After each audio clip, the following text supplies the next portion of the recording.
Assalamualaikum warahmatullahi wabarakatuh. Nama saya Karisma Nugi Oktaviana dari kelas 2023C dengan NIM 23051120. Pada video kali ini saya akan membahas tentang teori hierarki.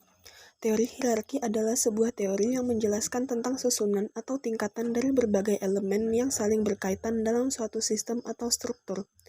Teori hierarki sering digunakan untuk memahami berbagai fenomena sosial, psikologi, biologis, dan lain-lain. Salah satu teori hierarki yang terkenal adalah teori hierarki kebutuhan yang dikemukakan oleh Abraham Maslow, seorang psikolog humanistik asal Amerika Serikat. Teori ini mengklasifikasikan kebutuhan manusia menjadi 5 tingkatan, yaitu kebutuhan fisiologis, yaitu kebutuhan dasar yang berkaitan dengan kelangsungan hidup seperti makan, minum, bernapas, tidur, dan lainnya.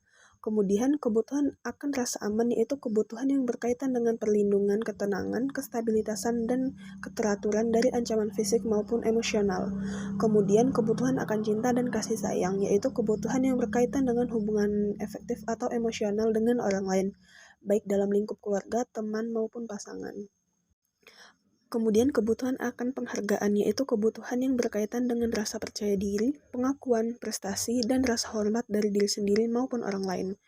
Kemudian ada kebutuhan akan aktualisasi diri, yaitu kebutuhan yang berkaitan dengan pengembangan potensi, kreativitas, ekspresi, dan pencapaian tujuan hidup yang sesuai dengan diri sendiri. Menurut Maslow, manusia akan berusaha memenuhi kebutuhan-kebutuhan tersebut secara berurutan, mulai dari yang paling dasar hingga yang paling tinggi.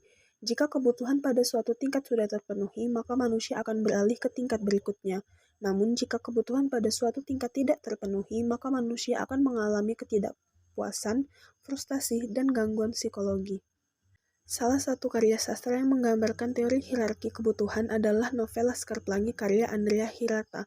Novel ini bercerita tentang perjuangan 11 anak dari desa miskin di Belitung yang bersekolah di sebuah SD Muhammadiyah yang hampir ditutup. Novel ini mengisahkan bagaimana tokoh-tokoh dalam novel tersebut memenuhi kebutuhan-kebutuhan mereka sesuai dengan teori hierarki Maslow. Berikut adalah analisanya. Kebutuhan fisiologisnya meliputi tokoh-tokoh dalam novel ini sering mengalami kesulitan untuk memenuhi kebutuhan dasar mereka seperti makanan, pakaian, dan tempat tinggal. Misalnya tokoh Ikal yang harus mencari sebagai buruh tambang dan membantu keluarganya yang miskin. Tokoh Lintang yang harus bersepeda 80 km setiap hari untuk bersekolah dan membantu ayahnya sebagai nelayan. Tokoh Mahar yang harus tinggal di rumah papan yang reot dan berbagi kamar dengan neneknya yang lumpuh, dan tokoh Akyong yang harus berjualan bakso untuk menambah penghasilan keluarganya yang beretnis Tionghoa. Kebutuhan akan rasa aman, yaitu tokoh-tokoh dalam novel ini juga sering menghadapi ancaman dan bahaya yang mengganggu rasa aman mereka, seperti bencana alam, kekerasan, diskriminasi, dan kemiskinan. Misalnya tokoh Ikal yang harus menghadapi banjir bandang yang merusak rumah dan sekolahnya, tokoh Lintang yang harus menghadapi badai yang menewaskan ayahnya, tokoh Mahar yang harus menghadapi penganiayaan dari geng Joni, dan tokoh Akyong yang harus menghadapi diskriminasi dari masyarakat sekitar karena etnisnya.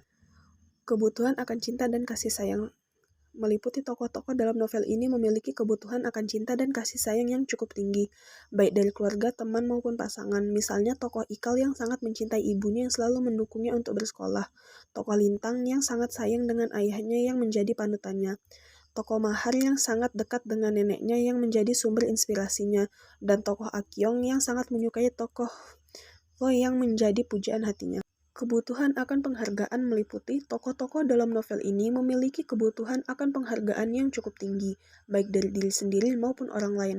Mereka berusaha untuk menunjukkan prestasi, kemampuan, dan bakat mereka di bidang akademik, seni, olahraga, dan lain-lain.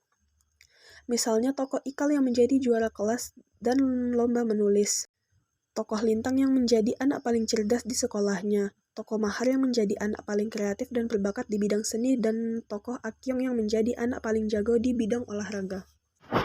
Kebutuhan akan aktualisasi diri meliputi tokoh-tokoh dalam novel ini memiliki kebutuhan akan aktualisasi diri yang cukup tinggi, yaitu untuk mengembangkan potensi, kreativitas, ekspresi, dan pencapaian tujuan hidup mereka sesuai dengan diri mereka.